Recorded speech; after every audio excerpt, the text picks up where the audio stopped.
This episode brought to you by Audible! Audibletrial.com/horror version for 30 days free and a book to get you started. For your book recommendation, it's Jenn. Jenn. It's me, yeah. Hey guys, today I'm recommending What Dreams May Come by Richard Matheson. Awesome. So check out What Dreams May Come by Robin Williams on Audible. Did you say Wet Dreams May Come? Because that's the fan fiction version. Ooh. And I would advise against it. This episode also brought to you by Nick B. What up, Nick B? Nick B's fun fact of the week. He makes his own marinara sauce. How do you do that? The fuck if I know. You squash tomatoes and you put oregano and I almost said potatoes. That's potato sauce. You know what, Jen? What? I'm just going to ask Nick B. No. Hey, Nick B, how do you make your marinara sauce? Ooh. Whoa. So, John developed a device to connect to mattresses. Oh, God. Oh my! It's like the Is it porn just version of the flux capacitor. Is it just to vibrate them? No. Wait, is it like bed knobs and broomsticks? No. I love that movie so much. Yes. Think darker. Team chair. Yes. What, darker? Yeah. Oh. It sucks in people like Johnny Depp in this movie. Like blenders? Yeah, but what they needed is stuff to come out. So what he had to do, John went back in time to a mattress distributor. Right. Okay. To connect these devices. They're time travel portal devices on the mattresses. So it's like Stargate, but for beds? Yes. Nice. And he attached the devices onto these random beds to kill people. What? Well, what he would do was... He would open up portals to blender dimensions? No, it's worse. It's worse than that? Yeah. How is it worse? I don't know. He's got a warehouse in 2019. Okay, this is where the portals go. Okay. Right. Okay, so the portals bring you to now. Yeah, but he had to send this episode brought to you by Michael to the Red Cross. Why? To steal the blood. To put in the beds? Yes. Oh. So what? Why? Because one, blood storages, John gets off on that.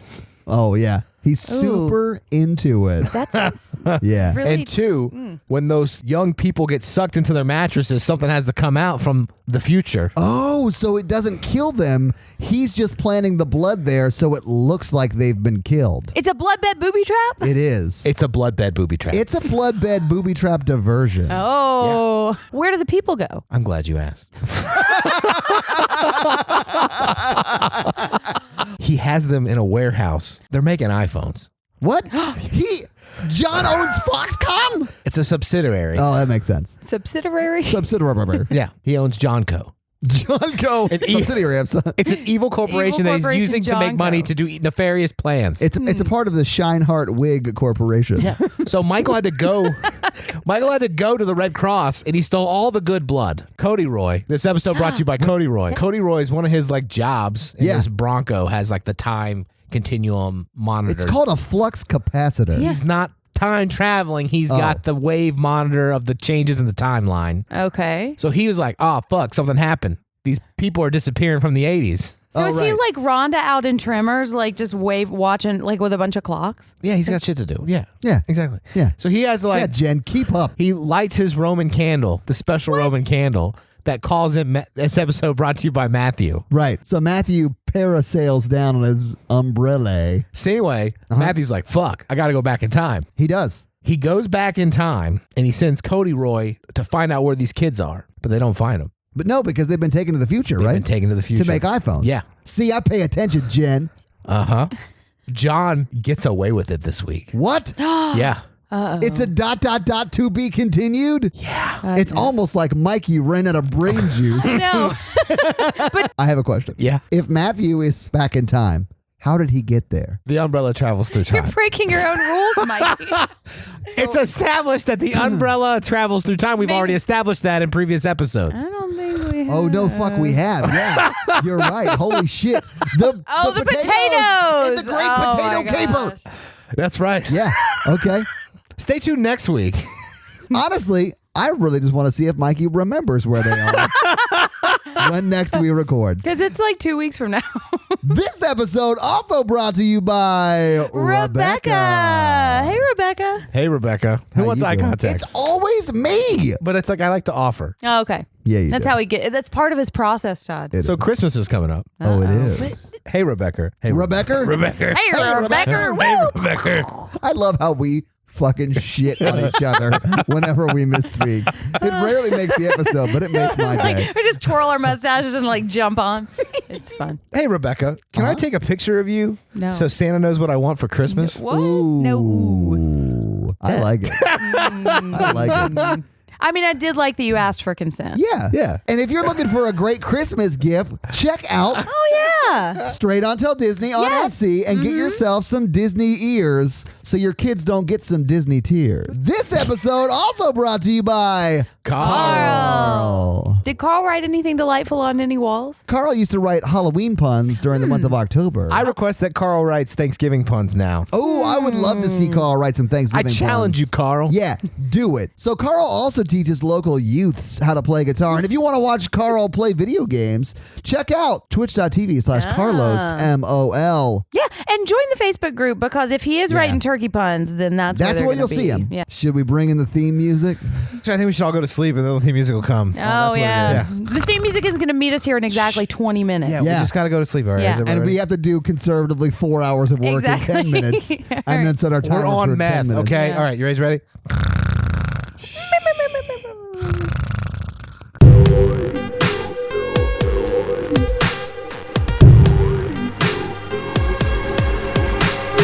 My toilet got stopped up for the first time I've lived in this condo. Really? Yeah. You lived there forever. Yeah, I know. It's over 2 years. So Is that because you mainly poop when you come here? Welcome to the Horror Virgin, everybody. story. I'm Jen. I'm Mikey. And I'm your horror virgin Todd, which means I don't like scary movies, and you guys make me watch them. And this week, you guys made me watch the 1984 Johnny Depp, Wes Craven masterpiece slasher, A Nightmare on Elm Street. You already said Nailed it. it. God. All right, have you guys seen this movie before? I have, yeah. Nice. It's been a while. Yeah, I haven't seen it in a while either. Okay, I mean, I've never seen it.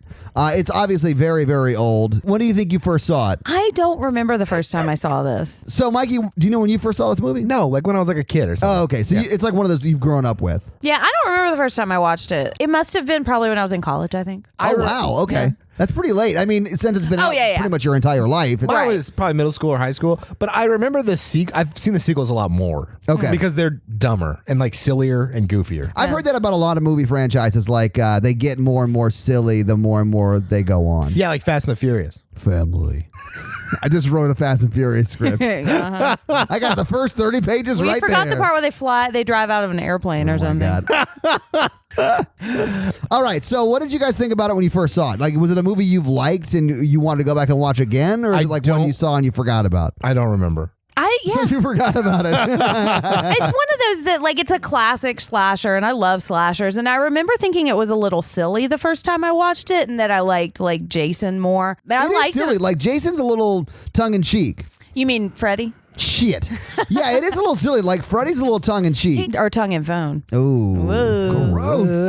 But yeah, I liked it a lot more tonight when I watched it. Yeah. I think I liked it the most that I've ever liked. And I know you like Nancy as a final girl I do, because I like she's on the Nancy. shirt you're wearing right now. Yeah. Hey guys, if you want your very own Final Girl shirt, go Check out the merch store. yeah. www.horrorvirgin.com. Designed by Jen Ferrato. Oh yeah. I mean, she just told me what to put in Photoshop and I made it, but it was super It was a her design. collaboration. The last time that I watched this, I wasn't really paying attention to horror and like the elements, and I didn't really know much about Final Girls and like horror theory, and so I didn't pick up a lot of the stuff that makes me really like this movie. Okay. So I saw a lot more of that tonight. Yeah, I mean, I'll say she is a go get 'em final girl. I really liked it. Yeah. Like Jen, this is the first time I think I've really appreciated it. Yeah. I still hated the ending. Yeah, so I feel the same way. Like, Because I think she's a great final girl, but the ending kind of undercuts that. yeah, I get why she's one of the final girls, Yeah. right? Because she's like sort of badass, especially at the very end. Yeah. And on No Sleep, she's like going after the murderer, right? So that's Yeah. kind of cool. But the end is, it sucks. And I actually wrote a blog about the evolution of Final Girls through movies, and she's kind of in the middle. But there are things that I really like about the ending, and we'll get there we'll talk about it when we get there. But yeah, the ending Isn't that the is not my convertible favorite. top is Freddy's shirt? I missed that. No, you didn't. No, I didn't. No, I mean, we'll talk about it. There are things that I really like about Nancy specifically and the ending of this movie. He's over here like, it was? So let's get into this fucking movie, guys. All right. So we start with a little play that I'm going to reenact for you guys because the opening credits start. And if you've seen the movie, you know that it does not take up the full screen. And so Todd says... Oh, shit. I forgot about this part. Does it get... I don't know if I want this to be on the podcast. So we've got Freddy's like making his glove in like a window on the screen. Yeah, it's like picture in picture. Like it's Really Todd. small. it's dumb. Yeah. Todd, does it get bigger than this? Because I am not doing this. Mikey. That's what she said. And then they all started dancing jigs and singing, doing a song and dance routine to "Hello, my baby, hello, my honey." And I'm not kidding. That's what happened. They were so proud of Full themselves. disclosure, I did get up and dance a jig out of the room. It was really funny. You guys were really proud of yourselves. I guys. stand by it. I mean, listen, Mikey, it was a banger of a joke. It was a very well timed. That's what she said. Yeah. Thank you, guys. Thank Yeah. you. I mean, You are the Michael Scott of this podcast. For sure. I'm just Yeah. glad you appreciate my art. Art is a stretch. Oh, can I just say this? Uh-huh. These credits are awesome. Uh-oh. Because they start the movie and the movie is going while the credits play. Yeah, okay, so when it's the small box, Yeah. the credits Nope. are on the bottom. Oh, Jen! Jen. It was a trick and you fell for it. Bravo, boys. Well done, Mikey. Yes. We got her. Take her away. What has happened to Team Chair? Now it's team. Oh, he's moving to the I couch. can't get over to the couch, but if I could, guys, if we had better equipment, I could easily move to Team Couch. So, like, there's credits on the bottom. Freddy's making his claws. Right. And then it expands, and the credits on the bottom. The movie's going on. We're like, fuck, these are good credits. Yeah, they're good because the movie's also going. They don't even have to explode because other stuff is happening. Yeah, they don't have to explode. Or be in 3D. No. No, but we're following, is it Tina? It's Tina. So we see Freddy making his glove. And then this is really cool, especially once we know what happens later in the movie. His claws come through like a white sheet. Yeah. And like rip down. And then we see Tina's face right against the white sheet. And she's wandering through It's sort of like a dripping hallway. Yeah, it honestly looks like a long tunnel that goes up to like a stadium. Right. Yeah. But yeah. it's- But with it's lots of raining, pipes. Yeah. Yeah, with lots of pipes. It's really wet in that tight tunnel. Nope. But she does see a goat running down this hall. She does. Why is there a goat in her dream? Because it's No. creepy. They should have done more weird, creepy stuff like this. It didn't make any sense, and it didn't really, like, is it her dream? Maybe it's a sheep and she's counting the sheep. Actually, I would have liked that, but it was clearly a goat. Yeah, man. It was real bad. They couldn't get any joke. No, thank you, Mikey. I wanted more weird stuff. I like Freddy. I like how Freddy likes to fuck with people in the chase. And Oh, yeah, it's all about the chase for Freddy. Once Freddy gets you, he's over it. Yeah. Just like Mikey. we really connected. Anyway, what happens in this dream? Because Tina doesn't die. She just has a bad No, dream. yeah. So she's hearing laughing and she's seeing She the must be listening to this podcast. yeah, if you're not laughing, you're not picturing the goat. She's hearing, she's seeing the glove like scraping the knife fingers on a pipe. Yeah. And then she backs up to a furnace that's like flaming behind her. And then Freddy's right behind her and grabs her. And then she starts screaming and wakes up. Yes. Also, Tina can get it. You think? Yeah. I says really yes. liked her nightgown because it looked very comfortable. It looked very see-through, which Mikey talked about multiple times throughout this movie. Wait, Mikey confirmed friend of Ramon. No. So she wakes up, and then her mom walks in with her makeup smeared all over her face. Oh, yeah. And boyfriend comes in and kisses the mom goodbye. But while mom's standing there, does not kiss the mom goodbye. no, kisses the mom to try to entice her back to bed. Yeah, he literally says, "Now come back to bed." Do you think those were happy smears or sad smears? I think she's currently living out her rock bottom, and she's telling herself those are happy smears. Those are sad tears. Yeah. She needs some Disney ears. Yeah, she does. I don't want to connect Rebecca to this. You just did it. Rebecca's amazing. You fall into the trap again, Jen. But so her mom's asking her if she's okay, and then she looks down and she sees that she's got rips on the stomach of her nightgown. And Mikey was real excited about it. He was like, "Oh, I like it even more now." Yeah. And then he found out she was 15. And then he was real immediately excited. backpedaled on every comment he had ever made ever about Tina and her nightgown. This movie overly sexualized her for that age. Let me just talk about that. I think we should blame the movie for sure. Because it doesn't throw out she's 15 until later, okay? So like I feel disgusting. But so her mom's saying you should cut your fingernails, and this is the first parent we see dismissing things that are happening. How to would the you kids. rip through your nightgown just because you had long fingernails? I don't know. That seems insane to me. But That does seem insane. the mom is trapped in a haze of amore. It's honestly the haze of her rock bottom. There really are not a lot of well-functioning parents in this movie. No, there are not. It's a lot like Fast Times at Ridgemont High. You just never see parents. Right. Yeah. Well, and like once we learn more about the story, I think that's probably a little bit of the reason why these parents are a little Well, yeah, because the up. parents got together and murdered somebody, and now they're trying not to remember it. So they're Right. drinking or they're having sex with really gross men or Yeah. whatever, trying to live out their. They're trying to forget that Yeah. like a bunch of kids in their neighborhood got murdered also. Like maybe their own like children. 20 kids. Yeah. Yeah, absolutely. So I think it makes sense that these parents are not handling it very well. Yeah, that makes Yeah. sense. So anyway, she wakes up. They go to school, right? The next time you see them, they're like on their way to school, right? Yep. We see Johnny Depp pulling up in his red convertible. Right. And Tina and Nancy are there. And so we meet Johnny Depp, whose name in the movie is Glenn. Right. And we meet Heather Langenkamp, who I love, and her name is Nancy. Yeah, Nancy was cool. So they're walking in towards school, right? Yeah. And then Tina's like, wait, I had a serious nightmare. Did you guys have nightmares? And then they're like, Right. what are you talking Tina about? becomes the nightmare cops. Although Nancy does say that she had a nightmare too at this point. Can I sing Dream Police? And like Johnny Depp's like, women. I don't know. His character sucked. But Tina was That like, was word for word his dialogue, too. Yeah. Guys, this is just what Wes Craven writes. Wow. Wes Craven. Wes Craven wiped his eye out. All right. But so Johnny Depp is saying that when you're having a dream, don't you know you just tell yourself you're having a dream and then you wake right up. It's Don't simple. mansplain dreams, Johnny Depp. Exactly. Yeah. No. But can you guys do that in your dreams? No, I don't really remember my dreams. I've had Really? a few lucid dreams. So as they're walking in, Rob comes up behind Tina and sort of like grabs her from behind or whatever, which he does quite often. Yeah, he does. I don't like him. And says, I woke up with a boner this morning and it had your name on it. No, he said Yeah. hard on. This is pre-boner. Yeah, Boner was on Doogie Howser. Excuse me. No, growing pains? Boner does not come around till later Ah. in the 80s, I guess. My bad. He's like, I had a hard on and it was your name on it. And she's like, it couldn't fit 4 letters, Rod. Oh, yeah, that was funny.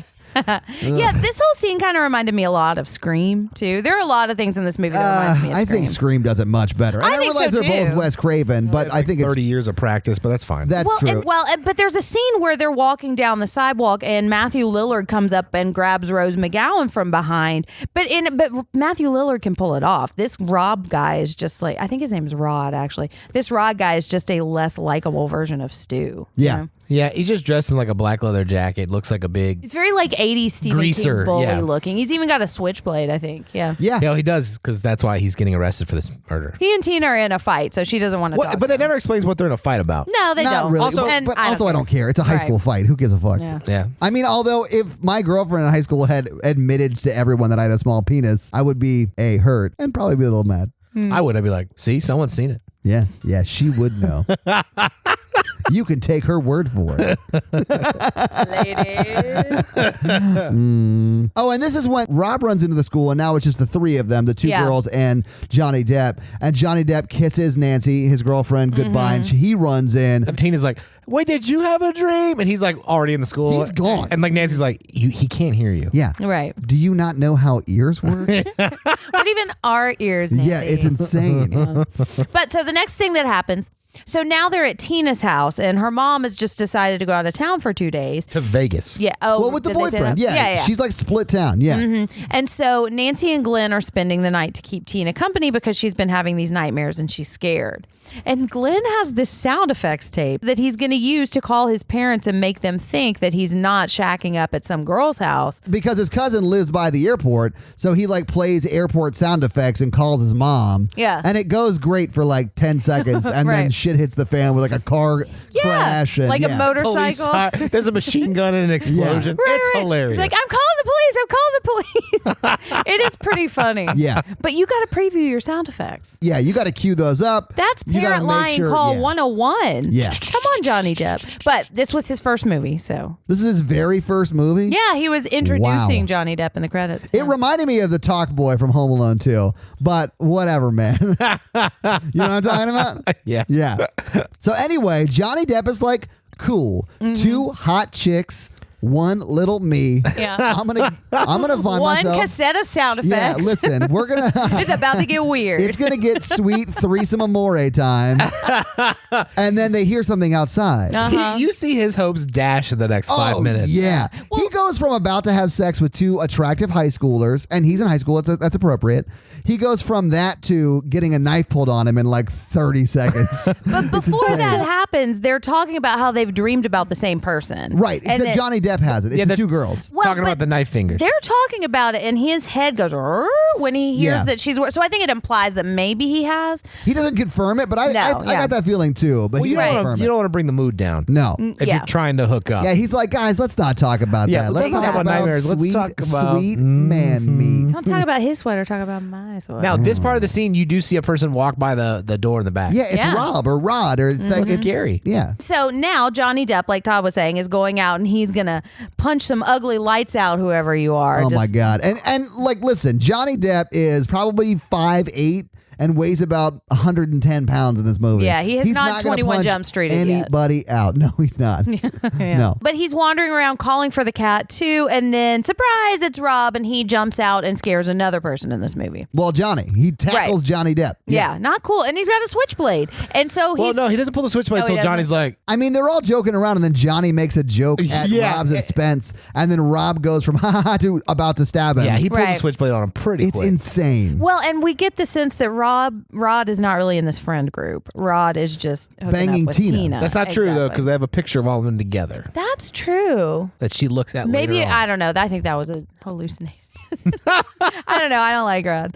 Anyways, I don't like him Rod either. I mean, he's a horrible shitbag of a dude. And then he just picks Tina up and drags her in the house. right. And then now, Johnny Depp's like, let's make out. And she's like, we're here for Tina. right. And then, She's like- about to get assaulted. Although she did give consent. It was consensual, but Yeah. it was a little weird. It's kind of a dick move on Tina's part, too. Like, Yeah. hey, I'm afraid of having a dream, so please come over here and listen to me having loud sex with my boyfriend so I don't have a dream that scares me. It's a power move, Mikey. It is a power Yeah. move. Yeah. And definitely don't sleep in the same bed because I'm the only one who gets to have sex tonight. That's not Tina's fault. that's true. That's Nancy's fault. Because the and next that's scene shitty. cuts to Johnny Depp downstairs on the couch, listening to Tina and Rod have sex. Go at it, man. Yeah. They're both really They having both a good time. finish. Yeah. So, yeah, go for it. But be safe.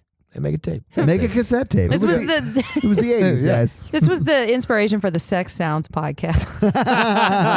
Anyway, and then it cuts from Johnny Depp feverishly masturbating on the couch, listening to them have sex, to Nancy trying to sleep with like a cross above her, and the cross falls off the wall. That's like slanted It's a crucifix. Crucifix. Yeah. What did I say? Cross. Oh, I guess it is But, because he's on it. Jesus It's Yeah. like is on that there. wall. The crucifix is on a slanted wall and it falls down, and it sort of, I don't think it hits her, but she notices No, it. it hits her. Oh, does it? It Okay. like lands on top of the covers. I think. Oh, okay. And then this face sort of pushes through the wall. That effect was so cool. Yeah, it was That was really so cool. cool. Yeah, it was Holds up. very eerie and creepy. It wasn't super scary, but it was cool. It was very cool. And I think that's one of the things this movie does really well is I think it's just very creative. Yeah, and a lot of the effects really hold up, man. So the face pushes through and it gets really far in, and then it backs up as she like holds the crucifix up and then puts it back on the ceiling and it stays there. Yeah. And then it cuts to the Amore people. They are finishing. They're having their little pillow talk. They call it the afterglow. Oh, pardon They didn't me. pillow talk long. No, because he was like, hey, thanks for the sex, sleep time. Yeah. Well, but at first he says that he had the scary dream too. Yes. Oh, Yeah. But Yeah. now it's sleep time. Oh, no, because he goes, men can have nightmares too. Yeah. Hey, yeah, And they can. He gets mad at her and rolls over and goes to sleep. Yeah. So, and this is kind of cutting back and forth, but Tina hears a noise and she goes up to the window and then a rock hits the window right in front of her and like gets cracks it. embedded in, doesn't it? Yeah. He gets like stuck in the window. Well, Yeah. she's in a dream now. Yeah, absolutely. Yeah, but we're not quite sure about that yet. But yeah, I think But she is. But you're you are right. because the rock's embedded in the window. Right, that probably wouldn't happen. When I throw rocks, they are thrown so hard that they do embed themselves at anything I throw the rock at. Well, when I throw rocks, the whole window breaks. Because I'm Are a you sure you man. didn't just trip and fall into the window? I was holding a rock.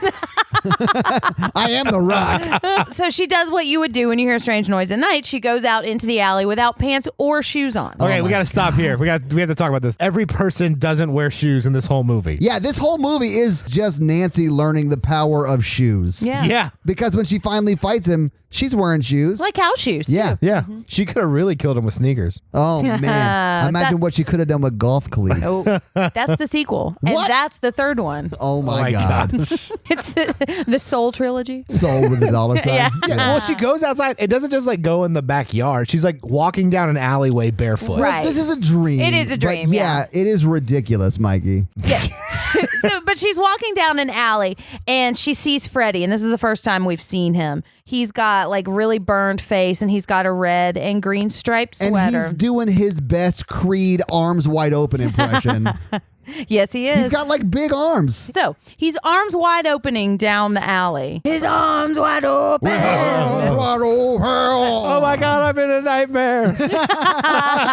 Yeah, you are, Mikey. All right, but his arms are like as long as his body, and they're scraping both sides of the alley. And I really like this part. I thought it too. was cool. Yeah, Yeah. it looks really cool. And just eerie and creepy. Yeah. And so he starts to chase her. And when he starts to chase her, I really liked this too, because his arms are normal size and he's just like waving them in the air. Yeah. Did you notice He's that? running like a psychopath. Right, and it looks a little bit goofy, but he's so creepy It's looking. real that creepy. It Yeah. is very creepy. The teacher from Urban Legend does a great job in this movie. Oh, yeah. Did you recognize him I as the did. teacher from Urban Legend? Yeah. It's the first time I ever saw him in anything. He'll That's always what be Todd knows Robert Englund he'll from. always be the professor from Urban Legend for me. Yeah. He runs like pedophile Golem. How does pedophile Golem run? Like my Well, on that note. And so he starts to chase her, and so he's behind her, and then all of a sudden he's right in front of her. Yeah. And then he's just kind of leaning against a tree, cutting his fingers off, and it's squirting like green goo. That was so dumb. Like he like Hey, look at this. And then he cuts his fingers he off. just shows a magic trick. It's so weird. It was like she went to House of Cards in her dream. Yeah. I mean, everybody likes magic, you know? Everyone does like magic. Yeah. Anyway, there A was trick is something a whore does for money, Todd. It's an Anyway, illusion. There's a really cool part in this little montage, though, when she runs back to the house and he jumps out from behind that really skinny tree. It's such a cool effect that was probably very difficult to do in 1984. Because I didn't notice it. Did you not notice him behind the tree? No, you until can't he's- see him because until it's he's really on- skinny. Yeah, and it's super. It's like a An illusion. yeah. If you're not looking for it, you might have missed it. But if you watch it, it's very very cool. But you say that often. It's something you. It's something that- The dick Hello, side. my honey. Hello, my darling. Hello, my ragtime gal. Hey, listeners, that's what happened at the beginning of this movie. Anyway, so it's something you can really do easily in like Premiere, like video editing software now. But it has to have been very difficult then. All right. And so he jumps on her and grabs her and is like wrestling her on the ground into like a pile of hubcaps. And she like reaches up and peels the skin Oh of man, his it was face so off. freaky. Yeah. Yeah. Laughing, and he's like, ah! There's Right. maggots everywhere. Right. And for like the effects that are like some of the effects, it's just really creepy. You It can is. tell that it's not real, but it's so bizarre, you know? And it's in this dream world state that it doesn't have to look 100% real Right. for it to be realistic because it's in a dream. Yeah, I'm glad that you liked it. I was a little worried you would think it was silly. I mean, it is silly. Yeah, but I think it's effectively Yeah, creepy. yeah. And I a think lot it of that is. is because Robert Englund is a really great actor in this role. you Yeah, know? he's amazing. Yeah. I like this version of Freddy best because he camps it up in the rest of them. Me too. That's one This- of the reasons I don't love the Nightmare on Elm Street franchise. I don't like the one-liners. Right. you know? He in this one he seems like just like a serial killer, like real creeper. Yeah. Yeah, pedophile. Yeah. Yeah. In the other ones he just seems like a He seems like he's about to throw his shades on, and then you hear like a like you Right. could literally be describing any of the movies. Except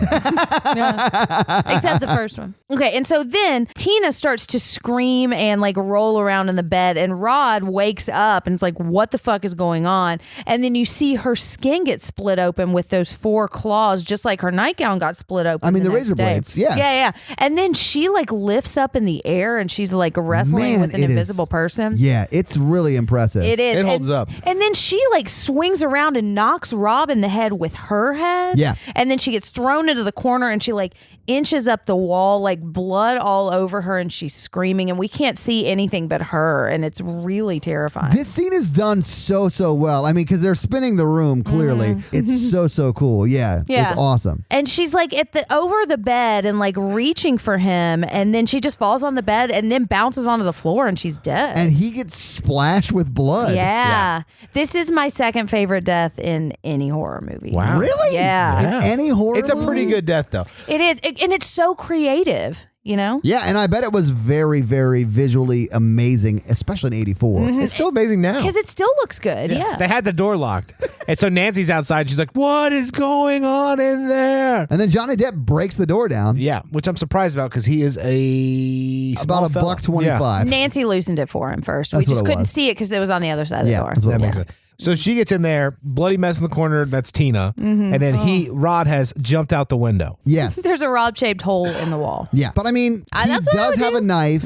He pulled it on somebody earlier, and now his girlfriend's got stab wounds. And Oh, he yeah. doesn't know who killed her, and that person might be right behind him right now, too. Well, That's no, fair. I mean, he saw her die to an invisible monster, so he's probably Right. freaked out. Exactly. I think he has a right to be freaked But he out. also is I like, do. I'm going down for this. Right. Oh, yeah. Well, and so now they're at the police station, and we find out that Nancy's dad is the sheriff Yes. of the town. And her parents are separated. Yes. I thought they separated because her acting was terrible.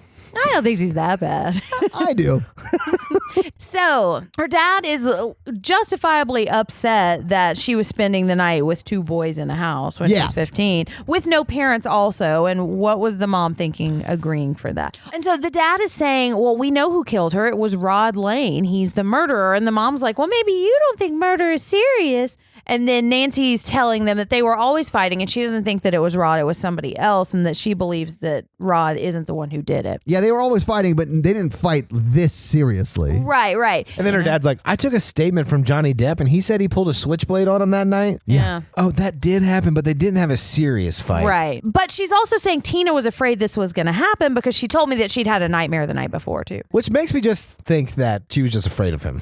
Like if you're a sheriff hearing that, like, she told me this was going to happen. She had a nightmare. I'm like, Yeah, okay. she wants him to come over, but she wants people to be there too, and just Right, in case something right, happened. And right. she did specifically ask them to stay. Exactly. It doesn't look Yeah. good for old Rod. No, it doesn't. No, And it does not. I mean, if I was a cop, I'd be like, this is an open and shut case, boys. He did it. Yeah. Wrap it up. So it's the next morning, and Nancy wants to go to school, but the mom is giving her a perfect out and saying, why don't you just stay here and sleep? And she probably wants to go to school because she's afraid she might fall asleep.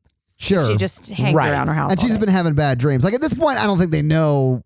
Like, Well, no, Nancy right. doesn't know what's going on, but like, she doesn't want to have any more bad dreams. Plus, she just watched her friend die. Maybe not watched, Yeah. but walked in on her friend dead in a room. But her mom doesn't even list that as a reason for her not to go to school. It was like, it was something ridiculous. And I was like, let her stay home. She just saw someone get murdered. Absolutely. But so she starts walking to school, and there's a weird guy watching her. And then suddenly she gets grabbed from behind by Rod. Third time that he has grabbed someone from out of the blue. He's got a habit of doing this. Yeah, he's in this movie for like 20 minutes. He's already grabbed 4 people. Yeah. Can I pause for a second? Yeah. Who was that dude? I think that was an FBI person. As was an part of undercover the cop watching the her? sting operation. Yeah. Because she's like, Dad, you used me as bait. Right. Yeah. Okay. So Nancy is asking Rod if he did it, and he's saying no, there was someone else there. And then surprise, her dad was there, and it was a sting operation the whole time, but Nancy didn't know about it. And the dad used his daughter as bait to catch someone who just murdered a high schooler the night before. Not technically. I don't think he used her as bait. I just think he saw her walking to school and said, hey, I mean, Rod might come after her. I Yeah, might want to that's stay what I close to think. her and see what happens. Because he's not talking to the mom. Yeah, and I also think he was just watching over his daughter. Yeah. I don't think he's a bad dude. I think he means well. He definitely does. Anyway, so he tries to shoot Rod. Yeah. But Nancy gets in the way, so so he can't. He's like, oh, Nancy. And then Rod runs down the street barefoot. So Yeah. this movie's scary, not because of Freddy, but because I was afraid someone was going to stub their toe Yeah. so many times. Step on a nail. How many rock. times do the actors have to like go back to their trailer with like foot injuries? Yeah, right? I honestly think Quentin Tarantino watched this movie growing up and he was like, ooh, all those feet. This He is just- what I want movies to Yeah. be. Well, fun fact, Tina actually had one of her feet amputated because it got infected on the scene. What? That's not true. I hate you so much. Holy shit. But yeah, he's just trucking down the street with bare feet, and I thought he was going to get hit by a police car, but No, he but they just doesn't. arrest him. Right. They grab him from behind. Oh. Turnabout is fair play, Rod. How does it feel? And they take him off to jail. Wrap it up, boys. But honestly, they should wrap it up because he definitely killed his girlfriend, but he didn't. And they also go like, he has a switchblade. I know. Right. We found the murder weapon that surprisingly has no blood on it. And whether or not you think that the dad used Nancy as bait, Nancy thinks that her dad used her as bait. Yes. So she's yelling at her dad. Yeah, I like her I do, too. attitude towards sort of everything. She's sort of, fuck you, I'm going to do what I want. Right. And yeah. I like and I'm that. going to call your shit out. Yeah, and I don't know. think that more people should be like that. I like her, but I think the Rod situation, he looked real guilty. She didn't see her friend float into the ceiling and die. I would have immediately assumed Rod killed her and jumped out the window. Me too. And then he's like, go home. This is very traumatic. She's like, I'm still going to school. Yeah, because I'm mad at you. Yeah, she throws a hissy fit on the way to school. Right. It's insane. It's usually the opposite. Yeah. And now we've got Lynn Shay, and she's the teacher in this movie, and we Fun love fact, her. she's an Insidious. That's right. That's who Lynn Shay She's is. the psychic. Yes. Yes, Yeah. she is. And so she's walking around, and she seems like a delightful teacher, and she's making someone stand in front of the class and read Julius Caesar. I think it's Julius Caesar. It seems Julius Caesar adjacent if it's not. I think so, too. It exists in the Julius Caesar Shakespeare It is extended definitely universe. in the expanded cinematic universe of Julius Caesar for sure. Yes. Yeah, I think Brutus is somehow involved. He got some kind of crystal or something. Yeah, he's got one of the Infinity Stones. That's what it is. No, that's what I meant. Yeah. It's got the time stone. Yeah. I know all about that. Anyway, but just like you are, Nancy is falling asleep during this conversation. Yeah. And she starts to have a dream. She does, and this part is so creepy. It is creepy as fuck. Because she turns to the desk next to her, and Tina is there in like an opaque body bag. I think she's actually just standing in the hallway outside the door. No, she's sitting right next to her at first, I think. She is. Yeah. She? Well, we forgot to Jesus, say okay. earlier that Nancy's mom turned on a police report where they're pulling out Tina's body out of the house with a clear body yeah. bag, Oh my and God. it's disgusting. On the news. That was Yeah. just on the news. Yeah. This And is her not a arm's part of the hanging dream. out. and her Yeah. arm is hanging out. Yeah. So that's what appears to her in her dream. Yes. So she sees this body bag next to her, and Tina's like kind of trying to claw out of it.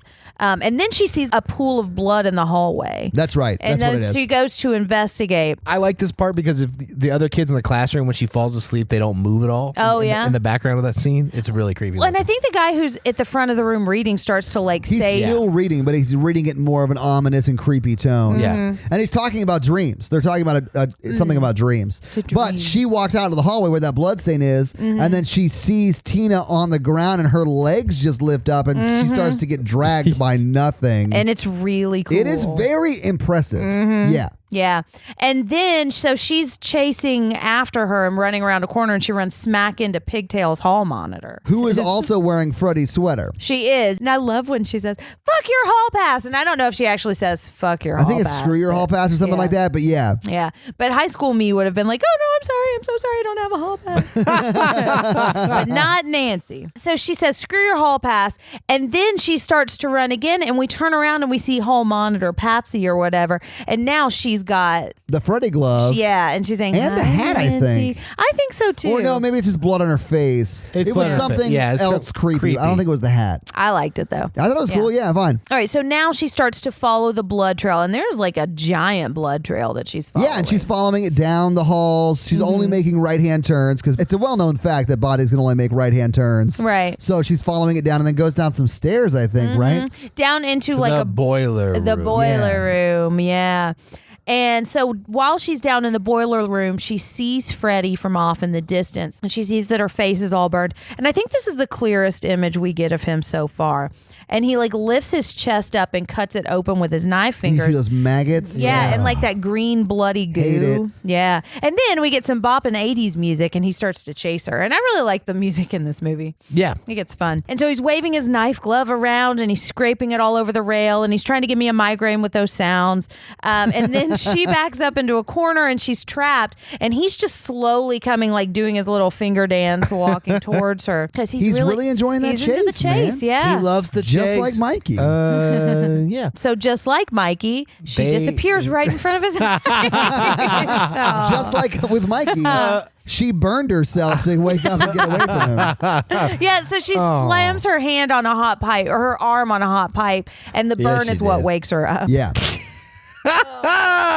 Mikey's that hot pipe.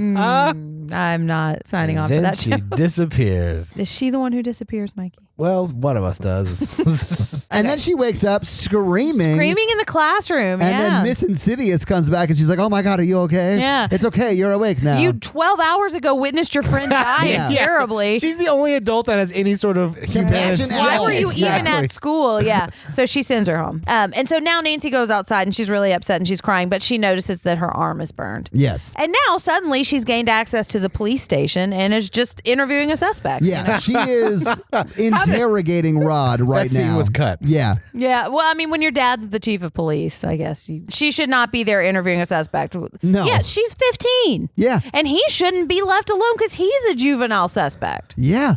And they still haven't cleaned the blood off of him. Listen, you only get a phone call or a shower. He chose phone call, and he called Trevor, who was not at home because Trevor was cheating on his wife. Fuck you, Trevor. So she's visiting Rod and she's asking who it was that was there. And he's like, I don't know, he was invisible. He couldn't see what was happening. He just saw all 4 of the cuts appear at the same time. And he also says that he thought he was in a dream when it happened. He was like, I wish I had reacted sooner, but I thought I was still having the bad dream that I was having. The night before, Yeah. because he had just had that same nightmare. Yeah. And then so once he tells her that he dreamed about a guy who had knives for fingers, she just decides she's done with the conversation and walks away. Yeah. I didn't realize. I that. got everything out of this that I needed. I'm leaving. Right. But I'm gonna be convicted of murder. Please Exactly. don't He's leave. like, do Yes, you you think are. he did it? And she does call back, no, I don't think you did it. But she pieces out after But I'm that. 15 years old, so good luck with that. Yeah. Right. I am not a lawyer or a judge, so you're screwed.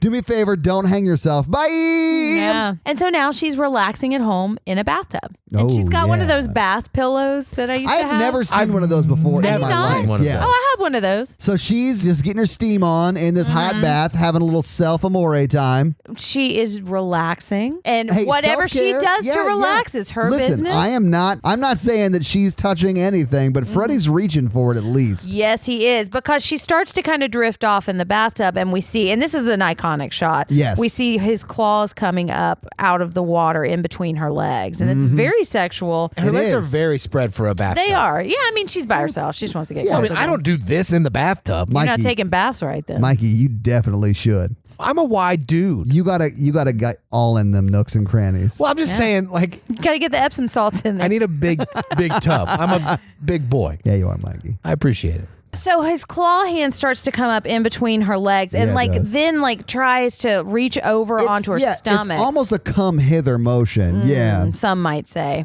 Jen will not. Mikey's face is so confused right now. You want to really trim up those knives. Oh, if you're yeah. gonna go for Yes. that. Yeah, you Hey, definitely gotta trim up those knives. Trim your nails, guys. Yeah. Here's a tip. You like? Nope. I don't. You know, Mikey, we don't need no tips. We don't need no tips, baby. We don't need no tips.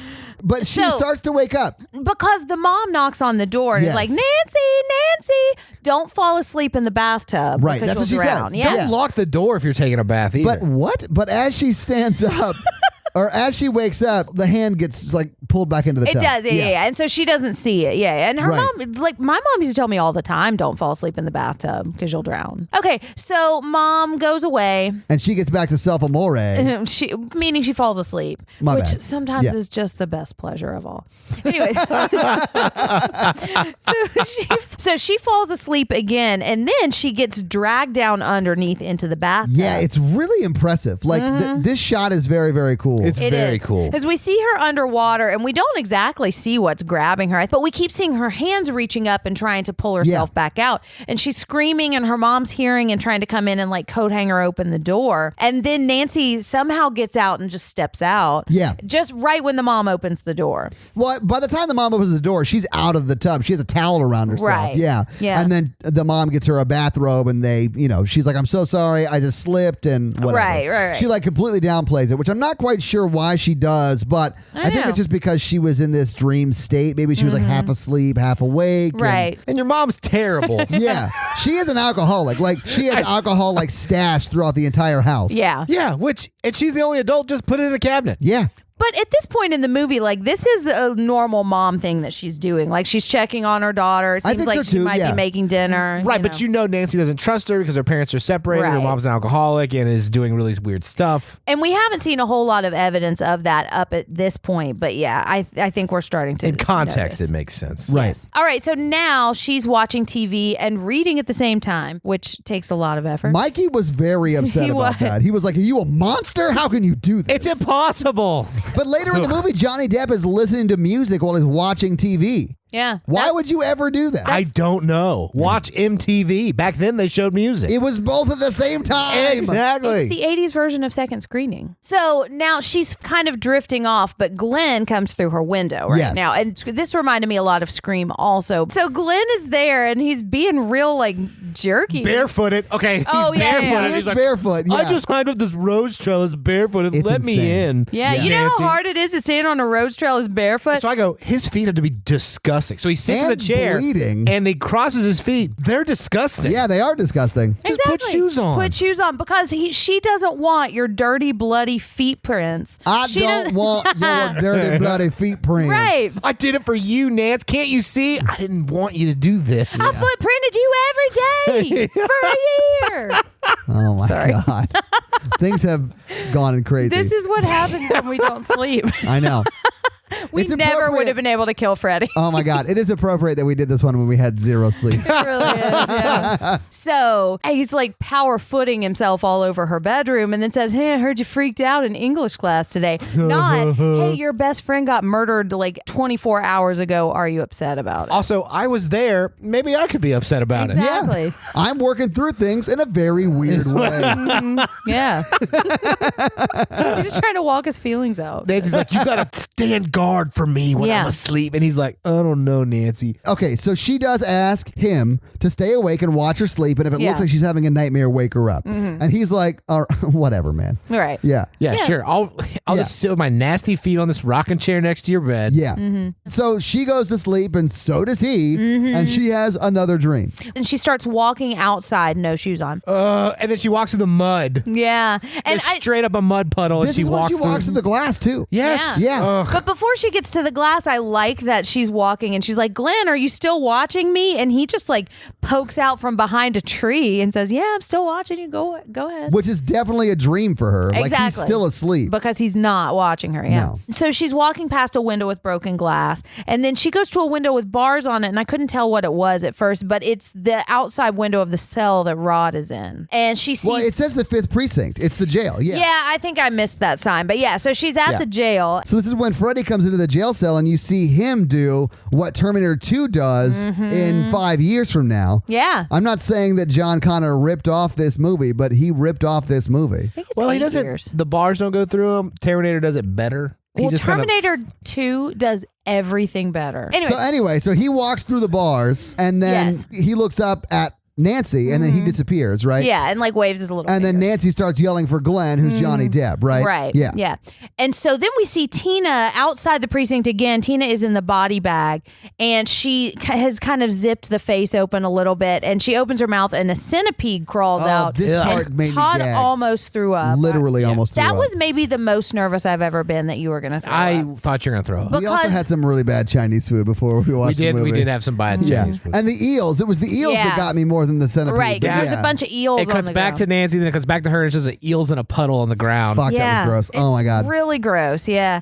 And now Freddy's right behind her and chasing her again. Yeah, she had to walk barefoot through the eel puddle. Yeah. And so she gets back into her house and closes the door and tries to go upstairs while Freddy's trying to kind of break down the door, but her feet are sinking through the stairs. Yeah, the marshmallow stairs. Right. Yeah. So she gets past the marshmallow stairs. Yes, she and does. gets back up into her room, right? And then her and Freddy start wrestling, and Johnny Depp is still just sitting in the rocking chair. Yeah. And they're like knocking into him.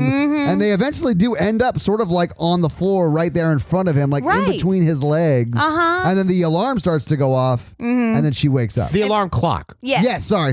Yeah. And Freddy has slashed through the pillows. Yes. Instead of slashing through her.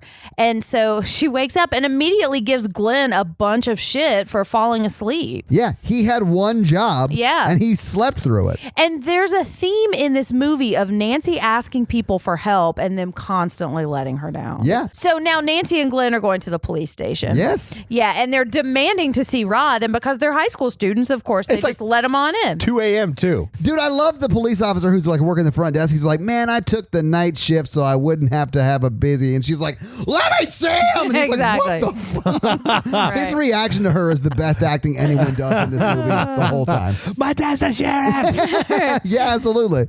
And so we're starting to see Rod, who's asleep on his cot in his cell, and the sheet that he has, which, it's moving around. Oh man, it's twisting up, and you guys made so many. Well, okay, so it looked like he was getting erect. It did at very first, and then once you see it move up by his neck, you're like, oh, he's not that big, right? Because you could definitely get 4 letters on that. Yeah. Also, that's insanely large if it can reach your neck. So, anyways, the sheet is starting to go around his neck, and he's starting to be like pulled up, and it's going to hang him. Yeah. I mean, you can tell what's going to happen. And he starts to wake up as it happens. It's like cut between them trying to get back to see him and him getting hung. Yeah, and Nancy's dad's come, and she's like, why are you working? He's like, there's an unsolved murder yesterday, and I'm the sheriff. You were there. So I have like a job to do? Yeah. Right. But she's like, Rod's going to die. So they like run to the jail cell. They're trying to unlock it. They see him hang himself, or he's hanging right there. Yeah. Well, and they come just a little bit too late because he's already dead. So they pull him down, they check his pulse. And they don't see him being hung. They just see him already have been hung. Yeah. Right. Yeah. And then they cut him down and lay him in Nancy's lap like you would do with they literally cut him down and take him over to Nancy's lap and set him there, and then they check the pulse. Yeah. They're like, Nancy, hold your friend. Yeah, he's dead. Yeah. Sorry about that. Hey, remember what happened to your friend last night? Yeah. Same thing happened to her boyfriend tonight. It's like that. Yeah. He definitely did it. Wrap it up, boys. Wrap it up. Open and shut case, boys. What do you think now, Nancy? He hung himself. Yeah. He's in your lap. Do you think he's guilty now? Jeez. Maybe next time you'll listen to your father. Yeah. They have some issues. You've given me a lot to think about. We'll show ourselves out. Hello, baby. Hello, darling. Hello, ragtime gal. Ooh, all right. So now we cut to the first funeral in this movie. Which, right. And this is not Tina's funeral. This is the person they think murdered her funeral. Yeah. And there are a lot of people there. I'm surprised. I know you were. You brought it up. Yeah. And I'm surprised because Wes Craven loves to show funeral scenes that they didn't show Tina's. Yeah, I'm surprised too. Maybe I'm surprised the sheriff showed up, and I'm surprised Nancy showed up, and I'm surprised everyone showed up and was like, maybe he didn't do it. And I was like, nah, he probably did. Or maybe it's just that, he's a teenager that they knew, and maybe he did something terrible, but he was still a person. So teenagers' funerals do have the biggest turnout typically. Do they? Yeah. I found that out when my brother died as a teenager. Aww. Yeah. Is that like actual statistics? It is, yeah. I mean, like 700 people attended my brother's funeral. Really? Yeah. It was because he had a lot of friends from many different communities, and they're all young. And like if you live a long, long life, most of your friends may be dead or can't make it to your funeral, right? So is that what's happening to me? Yeah. So after this funeral, she's sitting at some kind of weird Hobbit church. Yeah, well, it's the church they buried him at. I know. Yeah. But it just looks so bizarre. It's because the hedges are around the outside. But it did sort of look like a Hobbit and the way church. the street is situated too. It was interesting. I wanted to investigate this church more, but we don't. So Nancy's mom comes and gets her in the car. Like they put her in the Volvo, and the detective dad comes over and says, keep her in the house. Like don't let her out. Yeah. There's something going on. Well, and he's asking Nancy, he's saying, you said someone else killed Tina. Who was it? Who do you think it was? And that's when she starts to talk about who she thinks it is. She says he's got a burned face, and he's got a hat, and he wears a red and green sweater, and he has knives for fingers, and their eyes are about popping out of their heads. Yeah, between like the mom and giving each dad. other the absolutely. conspiracy eyes. Yeah. Whoa. And so they like hustle her into the car, and the mom's like, I'm gonna get her some help. Cut to sleep study. Yeah, the Katya Sleep Disorder Clinic. Yes. My favorite part is like the doctor of the sleep study is like, it's probably just the fact that she's witnessed 2 murders in 2 days. 2 days, yeah. Exactly. He even calls out that it's just been 2 days. But I'll take your money. Your money's good here. We'll do this study. Right. But she's probably not going to sleep for a while. Yeah. She should definitely be seeing us and not a psychiatrist. Right. Yeah. This is stop number 1, guys. Right. Oh, Wayne Blanky. So she's getting sleep monitored, and you guys made a lot of REM face jokes or something. Yeah, we did talk about REM and their greatest hits. Well, I do remember making a few references to REM albums and songs during this. All right. But he more or less gets her to go to sleep. He starts to talk about the display and how a 0.3 is a fine dream, but a 0.5 or higher is a scary dream, and then she goes way off the charts. Yeah, she does. And they have to go wake her up. 10, 20, 30. But they're talking about how dreams are mysteries, and he says they're like body hocus pocus, and that they still don't actually know what dreams are. Which is you don't want to hear from someone who's doing your sleep study. Like, Exactly. I have no idea what any of this does. Yeah. Right. Hey, we make up a lot of this shit as we go along. Exactly. Do you want to write me a check, or like what's the deal? Right, yeah. You pay up front. But anyway, so they wake her up, but she has the hat with her. And she's got scratches on her arm. Yeah, so she pulls like off legit magic trick. Illusion, excuse me. Yes. She scratched her own arm and she's like, did I? Or how did I get this? Ta-da! Right. Bunch of flowers. Oh, wait, no, it's a hat. Sorry. And it has 1,000 pennies. So she has his hat now. Right. In exactly. reality. And the mom definitely recognizes this hat. Oh, yeah. She's like, ooh, I murdered a man in that hat once. Nancy comes down and hears mom talking to someone on the phone about the hat. So Nancy's saying she's trying to prove who killed Tina and that, yes, there's a guy who's coming after me in my dreams. And the mom has like not so sneakily tried to shove this hat into a drawer. It was either alcohol or the hat. Well, no, there is alcohol on the counter that she then pushes behind her as Nancy comes down into the kitchen. And so she's getting really mad at her mom and she's saying, you do know who it is. And she pulls the hat out and she says, look, it's got his name written right into it. It says Fred. It says Fred Krueger. If found, please return to F. Krueger. Right, exactly. Yeah, F. Krueger. Yeah. Then she said, well, maybe I should just get a bottle and get loaded, like alluding to her alcoholism, which apparently she's not hiding very well. And then the mom slaps her in the face and says, Fred can't come after you anymore because he's dead. So now Nancy knows for sure that her mom has just been pretending, gaslighting her. Exactly. Yeah. And that she knew all along who this person was and tries to make her think she was crazy. So that if she just ignores it, that it'll go away. In all fairness, the mom did kill Freddy. Not by herself. A bunch of people did. So it would be like, listen, he's dead. He cannot hurt you. Right. Right. And then she's like, I'm telling you, he's coming to my dreams. Yeah. And you just saw me, like, you just hat saw out of a bed. evidence Yeah. that this I might just be conjured happening. his hat out of nothing. Right. Well, it's okay. Nancy gets pissed, picks up the bottle, and slams it on the ground. She And does, her mom, yeah. bare feet. Yeah. What is going on in this Tarantino feet masturbation fest? It's unsettling. It's a There's too nightmare. many bare feet. So now Nancy and Glenn are on a bridge and he's talking about dream skills and saying if you have a nightmare, you just have to make up your mind that you're in a magic world. She's talking about a culture that gets its literature from dreams. And how they can control their dreams. Yeah. So if they're falling, they have to just see themselves falling into a poem or a music or whatever. Or a music or whatever. Yeah. And then they just wake up and write down what the dream was. Exactly. Yeah. Yeah. Favorite part about this scene is like he invites her to go with him to go to a bridge, and he's like, when I'm stressed, I eat. Okay, I've been there, Johnny D. Doesn't offer her any food or Does anything. not offer her any food. Just eats his food. He's like, well, I could solve your dream problem. Just pretend, just don't give the monster power. And then doesn't solve her dream problem. And so she leaves him there eating. Yeah. Well, he's saying you just turn your back on it and you take away its power, Yes. and that's how you defeat your dream, Right. or your negative Just like dreams. commitment. You turn your back on it, Mikey. It takes away its And power. she's reading a book about booby traps. Yes. And then she says, because I'm into survival. Yeah. And that's when she turns on her heel and walks away. Which she is and does yeah. pay off later. Yeah, So, she's very proactive. And that's something that makes her kind of an evolved final girl if you look at Sally and Alice and Laurie, because she's not just reacting. And I don't say that to take anything away from those final girls. I'm just saying this is an evolution of this trope, is that she's starting to make plans to try to defeat this monster. Yeah. Now, I will say some of those final girls don't have the opportunity to plan. Exactly. Like, yes. Like Laurie doesn't know Michael exists until he's trying to kill her. And then she starts stabbing him with knitting needles. Exactly. Like, yeah, she's a badass. Right, yeah. And again, not saying anything to take away. Right. I'm saying it's an evolution of the writing of these Yeah. characters. And Nancy is a badass too. I'm not saying she's not. But Right, anyway. exactly. So, And I would put Ripley in that category also. yeah. So what happens after this? All right. So now she goes home and she notices that her mom has just commandoed out the house, took the trellis down and put bars on all the windows. Right. Yeah. So now Johnny Depp can't come over and she can't get out once Yeah. she's inside the house because she also put a new lock on the front door and it's a key lock on both sides. Mm-hmm. So it's not like a deadbolt you can just open and go out if you're inside. Right.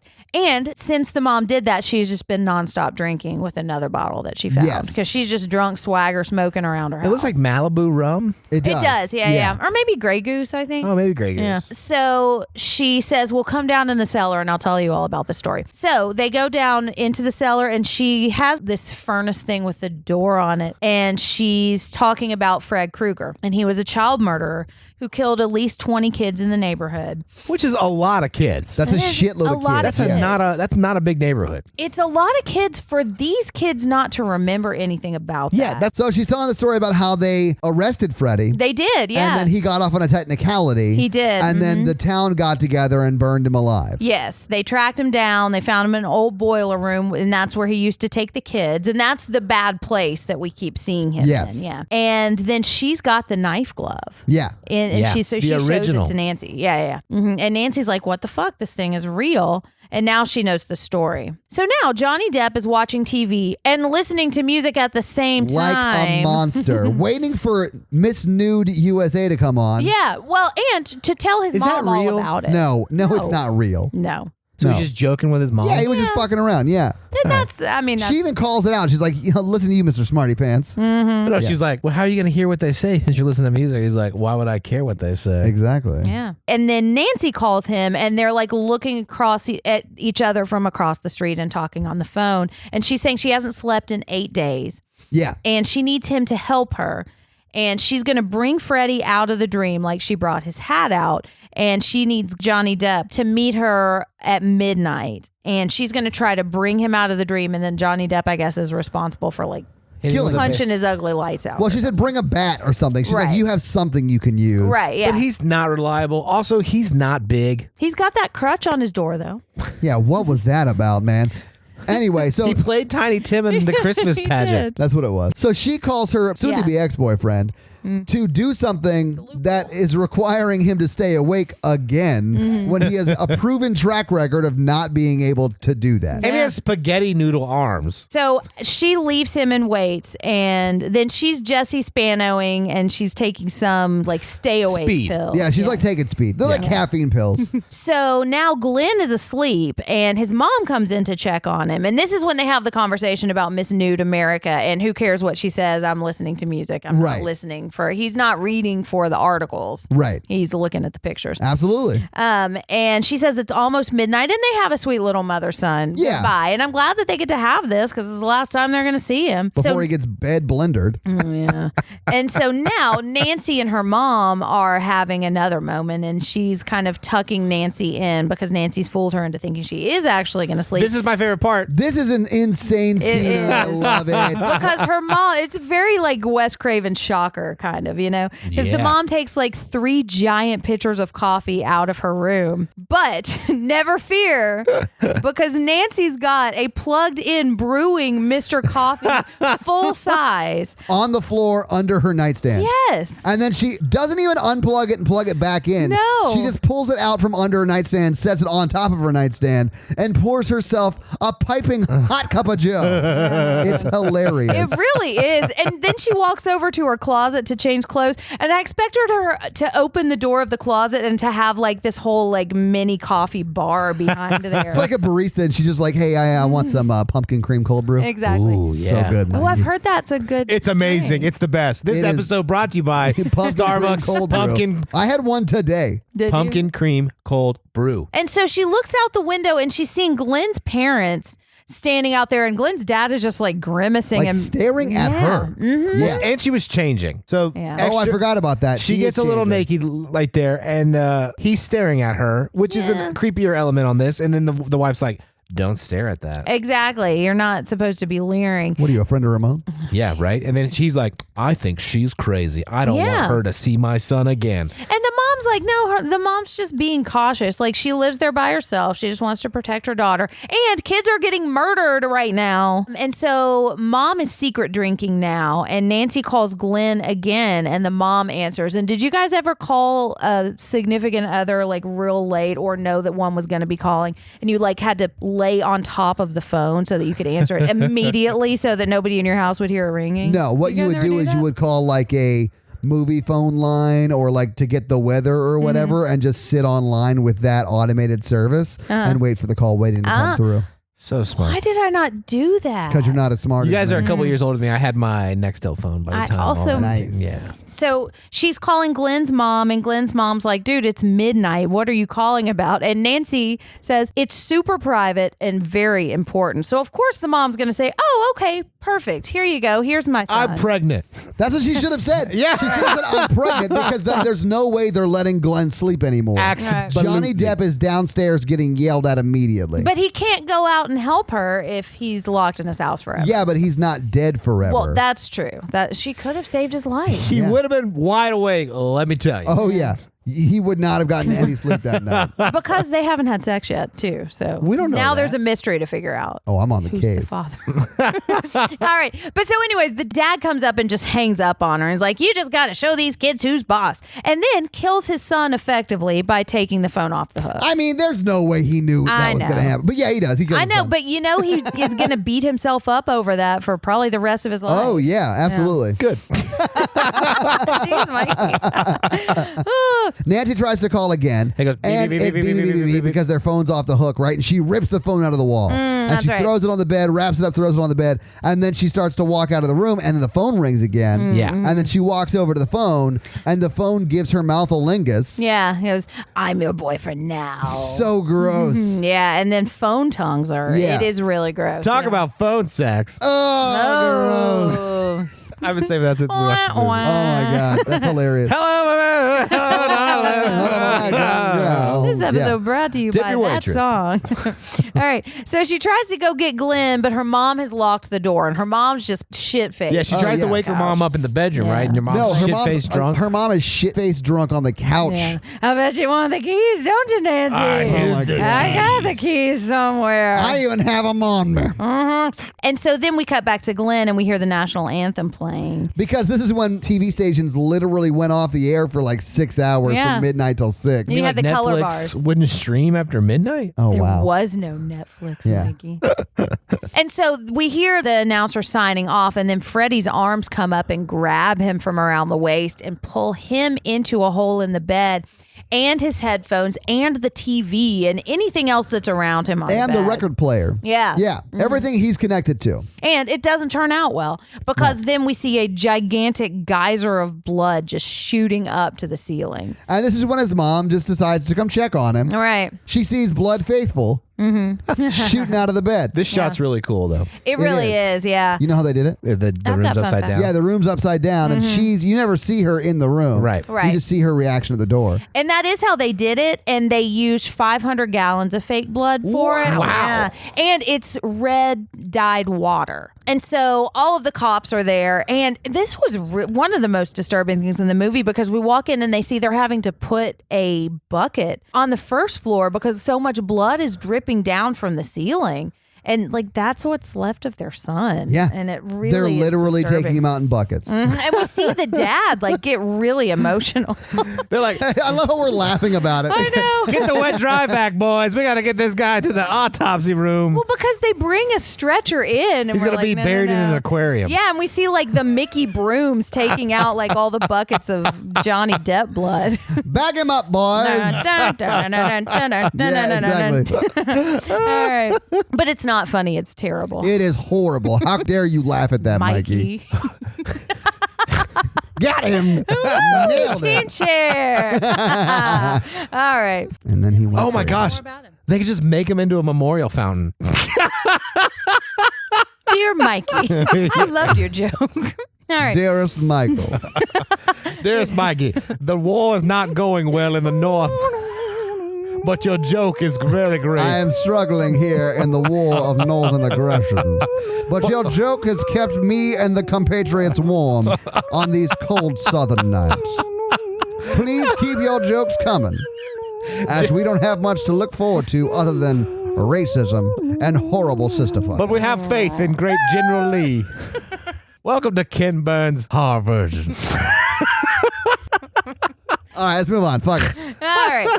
So now Nancy calls her dad at someone else's house and is talking to her dad and saying, Dad, I got a proposition for you. I don't know why I said that weird. She says, I guess because she's saying, Dad, I have a proposition for you. Yeah. And it sounds weird. But she's saying, I'm going to go get the guy who did this because you're not doing anything to protect me. Yeah. But can you please protect me? right now. Yeah. I want you to be on the porch and bust the door down in exactly 20 minutes. And it's really important. That's going to give me enough time to fall asleep and go get him and do 9,000 other really important things. The montage that's about to happen is insane because she has 10 minutes before she has to get in bed so she can fall asleep by the 20-minute mark. And she sets up like booby traps that involve chemistry. Yeah. And hammers. Yeah. Insane stuff. Yeah. Right. One, she's on speed. Yeah. Caffeine is a hell of a drug. Two, It's true. if she has all these shotgun shells, wouldn't she just use the shotgun? No. We see the shells. We don't see the shotgun. Yeah. It might be in a safe somewhere. You don't know. So she takes these shotgun shells and bores out a light bulb. So when the light bulb gets turned on,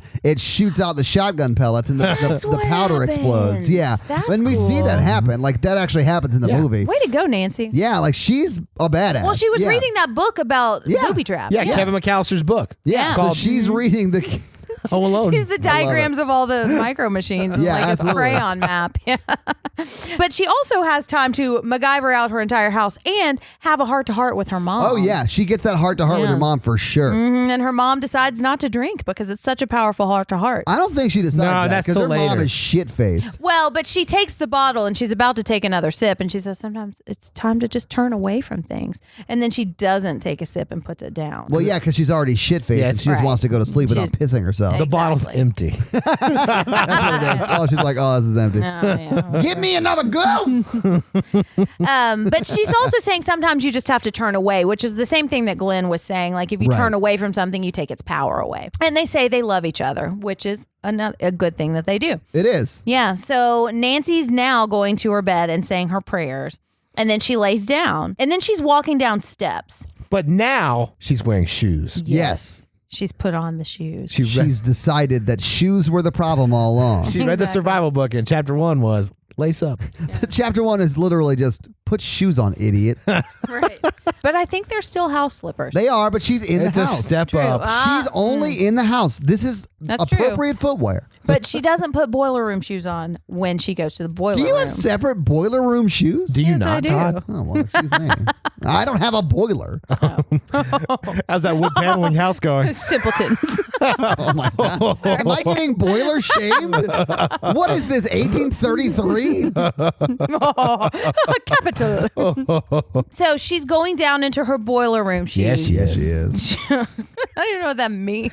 Yeah, you do. Right. So she's walking down, and now she's walking down to an even more boiler room. Yeah. And she starts to hear Tina's voice and Freddy laughing. She got cellarception. She did, yeah. And so now she's walking down a spiral staircase. And she's yelling for Freddy. She's saying, I'm here. What are you waiting for? And she finds this Freddy lair, which is like just a real sad mattress with like an army blanket on it or something. And Tina's crucifix is under the covers. I don't want to know why. I sort of want to know why. I kind of want to know why. And then she sees some blood-soaked headphones that were Glenn's. And that's really sad and disturbing. I mean, these are just his trophies. Yeah, from it's going to his make that kills. mattress all dirty. Yeah. Yeah. But that one's not on the mattress. That one's drying off by the fire. Yeah, exactly. Well, he's a serial killer, so he's taking souvenirs from all his kills. Yeah, that's what I'm saying. These are just the trophies. Right. And she's saying, show yourself. And then he does. He's right behind her. Peekaboo. And she jumps down the steps and lands in the bushes of her front yard. And did you guys see the giant pad that she it's landed very on? clear. There's a giant big black pad she lands on. All right. And I think this is how she's drawing him out of the dream because he follows her out of the dream. And I think now at this point, she's in her actual house. No, she's No, she's not. That is her showing that she learned how to control her dream. Yeah, because it's like she's controlling the dream. She's able to go from the thing. Johnny Depp says, when you're falling, you just think you're falling into something else. Yeah, and that's what she does. And that's why I don't mind that big black pad being there 'cause she jumps on it. that's what she would want to land on if she was falling onto something. That's true. So You don't she wanna- lands on it and it's gone when he falls onto it. Right. So yeah, it doesn't bother me even though you can see it. Well, and so he falls on too, and then she just like ninja jumps on top of him and starts wrestling with him. And I think she did some of her own stunts, and she's talked about how she and Robert Englund had a really like fun relationship. Like he was kind of like a mentor. Kinda. But anyway, so she did a lot of these stunts herself, and I mean they're not super. No, I mean they're not stunts, super but- intricate stunts, but it's But cool. she's probably also like 20 when she was doing this. Yeah. Anyway, so she jumps on him, they Right. wrestle a little bit, and then she's up in her bed upstairs. Right, because her alarm went off and she's Yeah. woken up. She wakes up and nothing happened. She said, I guess I am crazy. And then he jumps out and he's right behind her. Yeah. So is now when he's Yes. not Yes, in now the he's dream. in the Okay, real so world. now he's not in the dream world anymore. Right.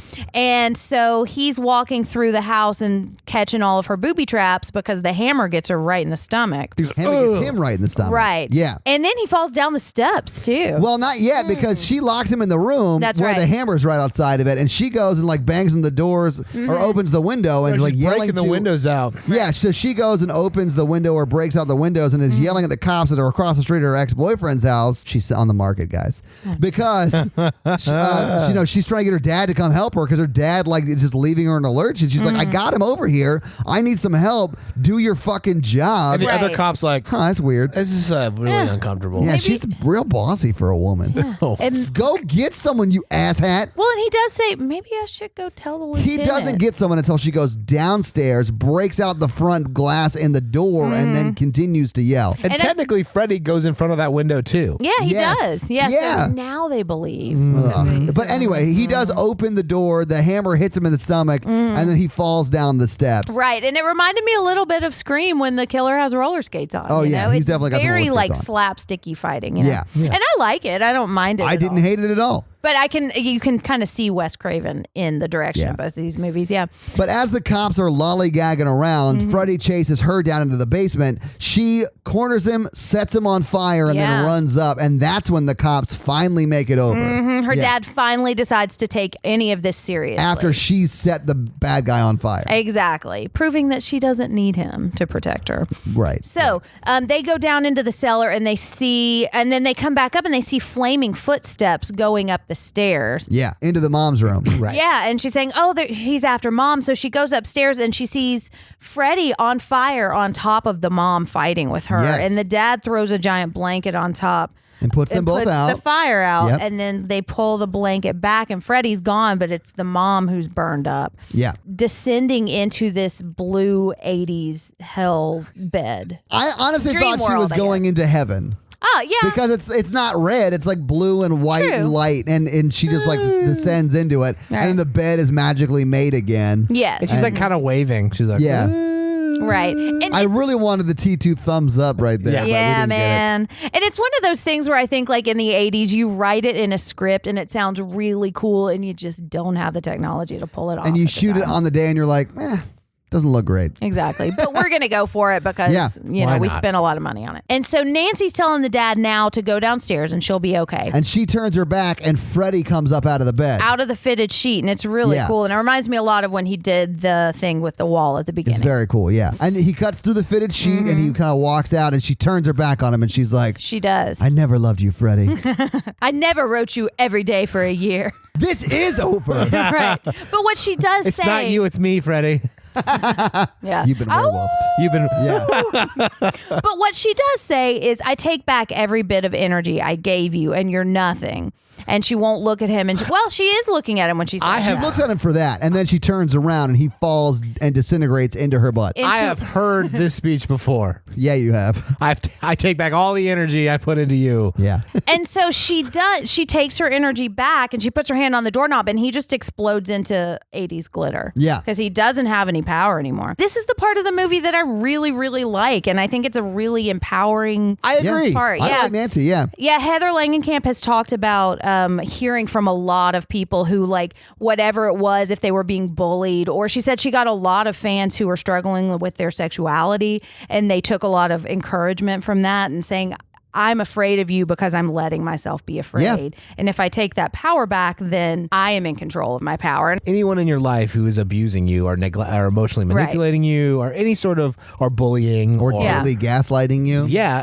you can take that power back and not let them affect you. Now, the problem with that, though, is there are things that you don't have control over. And if you turn your back and repress things and refuse to deal with them, that's not going to be helpful. Sure. You can't just ignore problems and have them. Well, which I think this movie is a good metaphor for, because even when the mom puts the bars on the windows and tries to like lock up the house, like, well, we can just ignore this has ever happened and we pretend nothing's wrong. We're safe in here. Nothing's wrong. But the nightmare comes from inside the house. And she does face that fear then tell that fear it doesn't have any power over her life anymore. Literally, she turns her back, but then she turns around and she says, you have no power over me. So she's addressing it. And like if you're looking at it as past trauma, if you just repress and ignore, it's going to haunt you. But when you look at it and you really start to accept it, that's when you can start to move forward. Yeah. That's the part of the ending that I love. After that, I don't know. So the next thing that happens is we walk out on the porch and it's overly bright. It's like a happy dream world. And it's foggy. Yeah. And the mom is saying, I just decided I don't want to drink anymore, which that's not how it works. Yeah.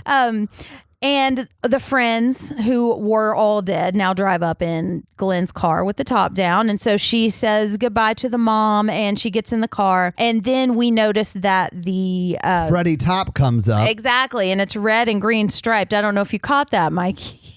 I did not, because I'm colorblind. Oh. Are you really? No, I'm kidding. I got it. I mean, red and green colorblind. Yeah. Anyways, and so the top is coming down and the kids are starting to panic because they're not doing it and the windows are all going up and then the car gets driven away with them in it and she's screaming for her mom and then Freddy's arm comes out and pulls her back in. The mom. And man, that looks bad. It does kind of look bad. And I think it's an example of the 80s surreal effects that don't quite work. That's fair. Because it's about the same level of effect as the other stuff. And I'm not sure exactly why it doesn't work. But probably because we're all pissed off it was happening. Yeah, I mean, honestly, what is this end? Okay, here's the way that I see this end is that, yes, Freddy may be gone, but she still has to live with the trauma of what happened. Oh, so she still has nightmares. They just might not be. Exactly. That it's still going to follow her. It's just not Freddy. Here's what Todd's going to say.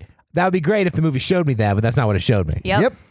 That's my biggest problem with it. And that's how I read it, and I like it. I don't love the ending of this. I also I'm not crazy about the gotcha stingers because I think a lot of times they don't work very well. And Wes Craven didn't want to end the movie this way. He didn't really want to make it a franchise. He wanted to just end it. But that's the movie. And that's the movie. Yeah. Roll the credits. Roll credits. Now that we've talked about it, I really liked it. I liked it more than I think I like most of the movies we watch. Yeah. And I think it held up really well. I hated the little stinger. And if they took that out, I think it would have been probably the classic that everybody talks it up to be. I really liked it too. I know one of the things I love about it is I think it's so creative. You know, like if you look at Halloween and Friday the 13th, not to knock them, but you've got one killer killing in basically the same way. Yeah. The kills start to get a little more inventive as it goes along, but it's not as believable as Freddy just does all these bizarre things, you know?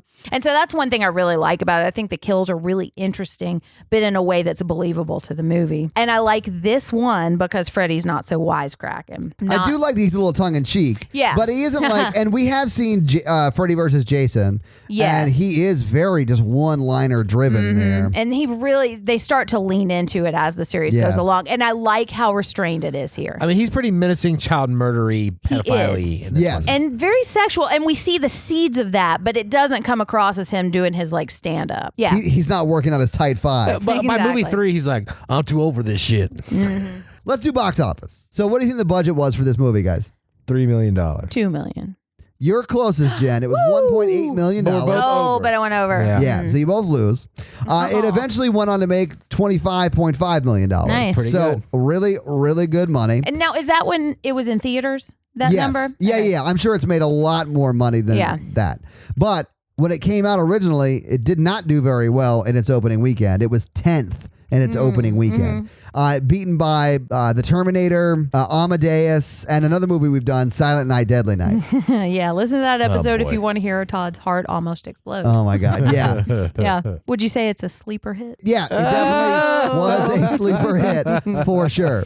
Nice. It actually did better in its second week out. It went from Oh, did 10th it? to 7th. Yeah. Like word of mouth kind of thing? Yeah, it must have been word of mouth. Yeah, because it did much, much better in its second and even third week out. All right, so let's do some Jen fun facts. Jen's fun Fun facts. Nailed it. Okay. So, this was inspired by a couple of things. There were some articles written about some refugees, but they were apparently having really bad nightmares and refused to sleep and were trying to stay up as long as they could. And then when they finally did fall asleep, they died in their sleep. What? Yeah, I'll try to link some facts about that because I'm not exactly clear on what the story was, but that was one of his inspirations. Okay. When he was a kid, he was looking out his window and he saw an elderly drunk walking past him on the sidewalk. And he also was bullied by a kid named Fred Krueger in elementary school. Oh, ultimate payback. Right, exactly. And the song Dreamweaver. Yeah. All of those things came together in a big mishmash, and that's where this idea was born. Oh, you mean cocaine? Yeah. Well, it was the 80s. So, Freddy Krueger was originally supposed to be a child molester, and that was what was written in the script. And in the movie, he's just a child murderer. And the reason they changed that is, did you guys hear about the satanic panic in the 80s? Yeah. And there were all these kids that were at this daycare, and they were interviewing them and like coercing them into saying they had been assaulted at their daycare. Yeah. That trial was going on at the same time that this movie was being filmed. Wow, okay. Yeah, and the studio was like, let's not look like we're exploiting this. And so we just changed it to a child murderer because that's way better. Yeah, they downgraded to child murderer. Exactly. Yeah. I mean, he could have still done bad things before he killed him. Yeah, well, I mean, if I learned anything from the show Mindhunter, he was also a molester. Yeah. That show's so good. It is so good. So this was the studio New Line's first commercial success, and it's actually known as the house that Freddy built. Because yeah? Of this. Yeah, it took a while for them to find somebody to distribute it, and New Line kind of took a chance on it. And it worked out really well for them. It absolutely did. They made quite a bit of money on this. Right, yeah. And it's a gigantic franchise, and he's like an icon. Okay, so Johnny Depp, this was his first major role, and he gets like the introducing Johnny Depp credit scene. It doesn't explode, but there is cool stuff going on when it happens. So yeah, the movie's going on. Yeah, while it's it cool. happens. I like it. Exactly. But he just kind of tagged along to this audition with his friend, Jackie Earle Haley, who ended up playing Freddy in the remake. Rorschach from Watchmen. Yeah. And so Jackie Earle Haley didn't get the part, but Johnny Depp did. That's awesome. I know. Okay. And the same thing happened with Matthew Lillard, though. He just went along with his girlfriend's audition and ended up getting cast as Stu. All right. So considered for the role of Glenn, Nicolas Cage, Kiefer Sutherland, and I know that this is true, Charlie Sheen, but he wanted too much money for it. Yeah. They didn't have enough money. I think like $10,000 a week or something. Rumored other actresses considered for Nancy were Demi Moore, Courtney Cox, Tracy Gold, and Jennifer Grey. So that's like all of who was super hot in the 80s. Exactly. On both the male and female sides. Right, Yeah. like in that age range. Yeah. And they're like, you know what? That's too expensive. Yeah. Right. And I'm really glad that the two people that got cast because I think they're great in this movie. I They're mean, they're fine, not like wonderful actors, but I think they're great. Well, for one the goes movie. further in their career than the other. Well, the girl has had a successful career just behind the camera. Yeah. Right. She's done a lot of great stuff behind the camera. Yeah, Heather Langenkamp co-owns a special effects studio, and she did the special effects for Dawn of the Dead remake and some other stuff. I'll try to link very it. cool. Yeah. Yeah, it is cool. And she's like a beloved horror icon too. So the high school that they filmed this in is the same high school where they shot Grease and Pretty in Pink. No shit. Yeah. Okay. All right. So some of the special effects in this movie, the bathtub scene, you said at first like, oh, she's standing up in that bathtub. She was standing up. You could tell. She may have been, Yeah. at that point. So it was an 8-foot deep tub just with a bathtub on top. And the part where you can see her knees, she floated up to the top. Yeah. So she's not standing up then, but she probably was standing up before. Yeah. And the part with the stairs where her feet are sinking through the stairs, that was pancake mix. Oh, I know. But yeah. But effective. Yeah. And the part where Freddy's face is coming through the wall, that was just white spandex.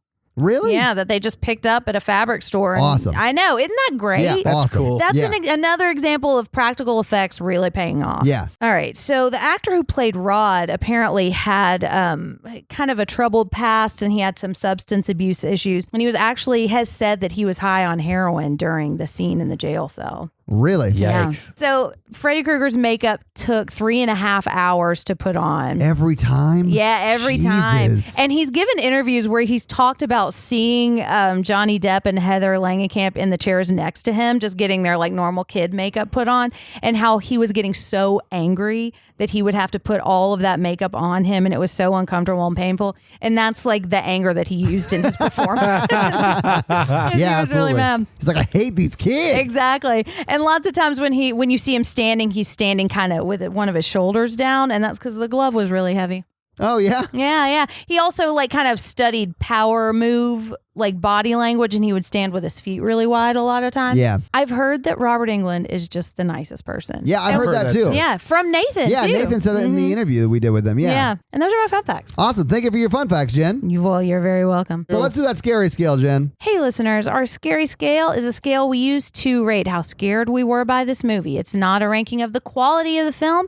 It's how scared we were today when we watched it. Our 1 example is Ghostbusters. Our 10 example is Texas Chainsaw Massacre. All right, Todd? I might give it a 3. Yeah, I gagged a few times. It was pretty gross.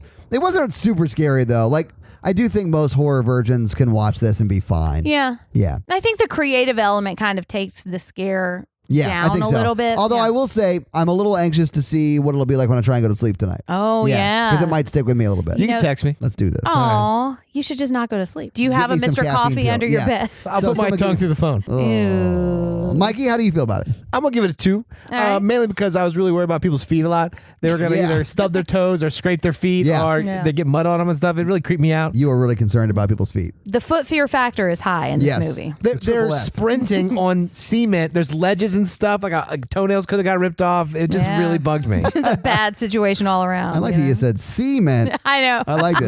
Yeah. All right. We Jen. almost jumped on top of your mispronunciation. All All right, Jen, what you got? I think I'm going to give it a 2. It's not super scary, but some of the deaths are really disturbing, especially Yes. when you consider that they're kids and that their parents are also in the movie. you Yeah. know? So yeah, but I really enjoyed it, and I like how creative the kills are. It just is sad because it's effective, you know? And that's our scary scale. Yeah, it is. Hey guys, we want to know what you think too. People haven't been posting scary scale in a while, so let us know. Oh, yeah. Guys, if you want to share what your scary scale is, go to the Facebook group or just Yeah. tag us in a post on Twitter or whatever. Right. We'd love to know what you think Yeah, about if you them. don't, I'll come over to your house, beat you up